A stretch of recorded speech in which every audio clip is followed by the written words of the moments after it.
"It ain't never been a rat problem in Baltimore. Always been a people problem," says Harold Edmond, a member of the city's rat rub-out program, in Rat Film.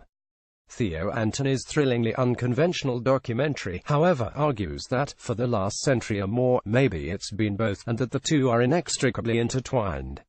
It's a fascinating hypothesis, and one that's laid out in daring video essay form by the filmmaker's feature debut, which stands as one of this year's most idiosyncratic and impressive non-fiction works.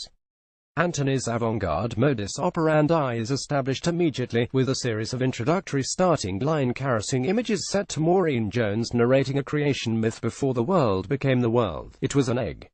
Inside the egg was dark. The rat nibbled the egg and let light in.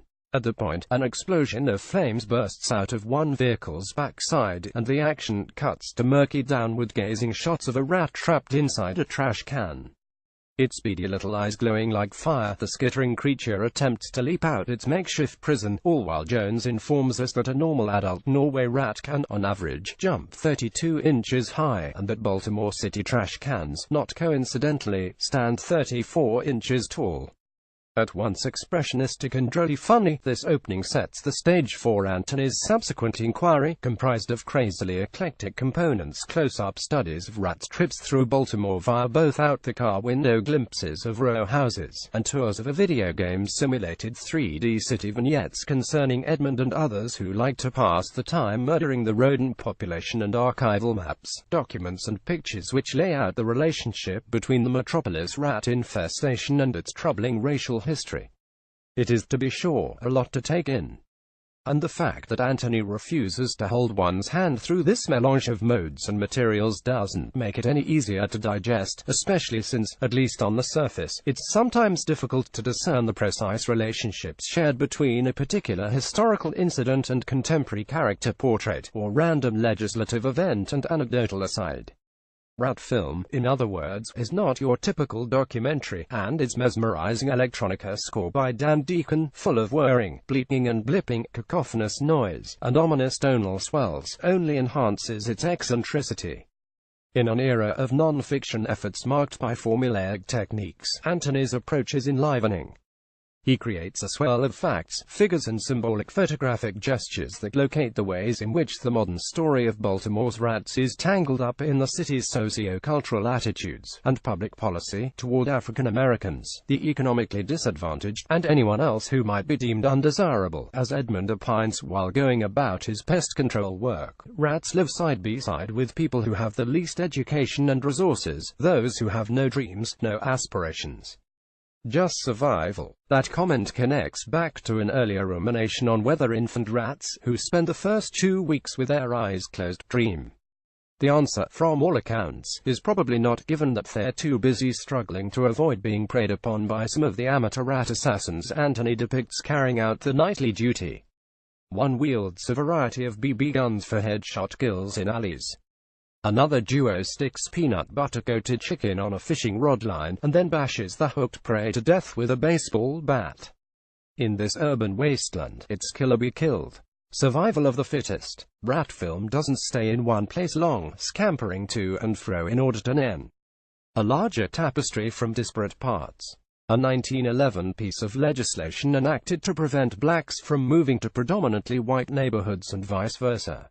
A confidential 1951 Rockefeller Foundation report that decries one scientist's scheme to exterminate all rats, an almost endless, tedious, highly repetitive and expensive job, and gives birth to another's plan to decrease rat numbers by improving the environment in which they breed, a win-win for the community.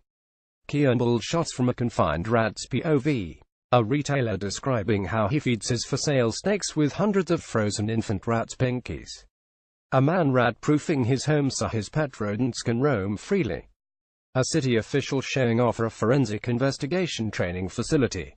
A Baltimore resident using his natty bow tall boy to estimate the length of a giant battle-scarred rat he once saw. Most damning of all, a 1933 map created to identify high-risk areas for homeowners' loans, split into 4 color-coded regions, with red-lined areas being the diciest. The result was a city informally segregated along racial economic lines, with only those in the best neighborhoods, i.e. largely white residents, able to attain the financial assistance necessary to escape for the suburbs. Everyone else was left trapped where they were, at the bottom. Anthony then segues to a discussion of a researcher named John B. Calhoun, who in a Gaithersburg, Maryland barn conducted a relevant experiment. Rats were sealed in an enclosed space with unlimited food and water for 16 months, and their behavior was studied. Before long, class-dominant males emerged and sealed themselves off in upper areas with females, leaving the remaining males below to attack the weak, the females to abandon their kids in cruddy nests, and population growth to stagnate. Then, as Jones intones in her chillingly monotone voiceover, asexual cannibalist rats preyed on their abandoned young. Calhoun watched this phenomenon, dubbed the behavioral sink, play out, a detached deity there to observe the chaos he had wrought. In Rat Film, the message about Baltimore's racial and rat dynamics is persistently suggested rather than overtly articulated, and yet impossible to miss. People just do stuff. It's more stuff piled upon some more stuff, muses Edmond as he continues his ceaseless annihilation toil. New maps, old maps, same maps, says Jones, as contemporary maps regarding vacant homes, highest arrest ratios, unemployment, etc. are overlaid on top of the archaic residential security map, revealing depressingly harmonious parallels. It's a portrait of marginalization and extermination in which nothing changes, much less improves. Waiting to tear themselves apart to be felled by larger predators, all these creatures are rats in a cage. And as suggested by video game glitch that places a starry sky in the digital Baltimore ground, beneath their existence lies only an abyss.